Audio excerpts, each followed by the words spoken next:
That's so satisfying.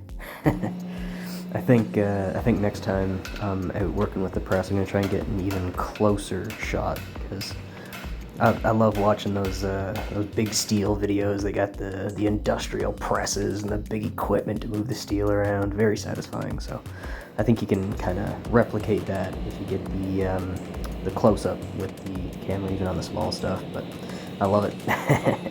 Anyways, today we are, or I am, you're going to be watching me, make some tongs. And you can see here, I'm using my hand, and then I got smart, used some pliers, there we go, much easier. Anyways, making tongs. Full disclosure, I am not very good at making tongs. I have made a grand total of 4 pairs of tongs in my entire life. Most of the time I end up just using vice grips or pliers or whatever, but every once in a while I need a specific pair, so I gotta make them, so. This is essentially just a practice piece that's going to be used regardless. So yeah, don't be too hard on me in the comments. I'm still learning in this regard, anyways. All of my practice goes into the stuff that I actually make, you know.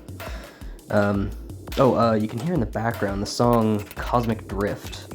It's by Div Kid, I think it is. Can't remember his name off the top of my head, but it's a fun song. I don't know if it really matches the vibe of this video, but it says drift in the title, and that's what we're doing for the rivets, so I like it.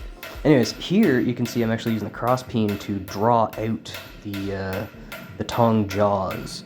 What most people do, I was doing some research after the fact, so I was like, this doesn't feel right. Doing some research after the fact. Anyways, what a lot of people do is they'll just they'll punch a slot into the jaw, what would be the end of the jaw, and then they just twist the jaw over sideways and kind of pound it into shape that way.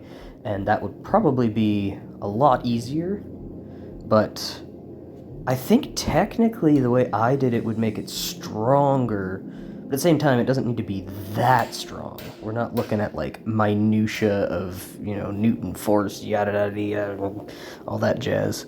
This here just punching the rivet eye, so you punch on the one side to get the shadow, and then you go over to the, I don't even know what you'd call that, the swage block, I guess, and punch through from the other side.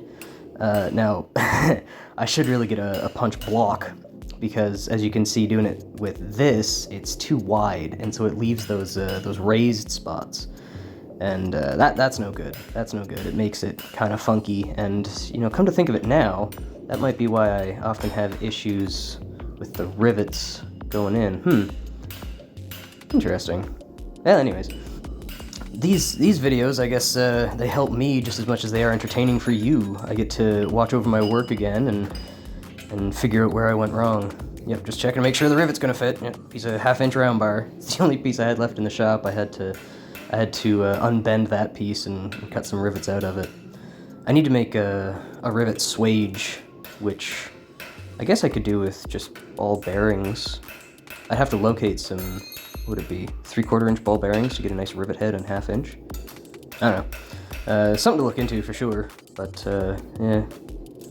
I don't have to make that many rivets because I don't make that many tongs. Most of the time if I need to secure metal, I just use my welder. So, but yeah, you know, making a rivet swage is probably good practice too. Anyways. Oh, here we go. Rivet.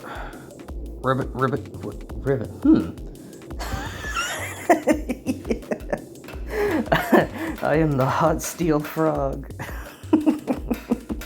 Don't know where that came from, but here we are.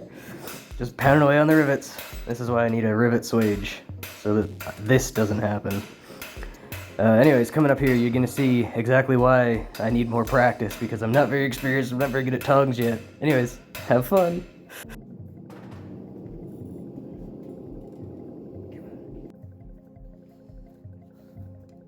Oh, fellas, this is friggin' tight. Had to oil these ones. Oh my goodness. Whew. Yeah, I definitely need more practice, because holy, she's crunchy.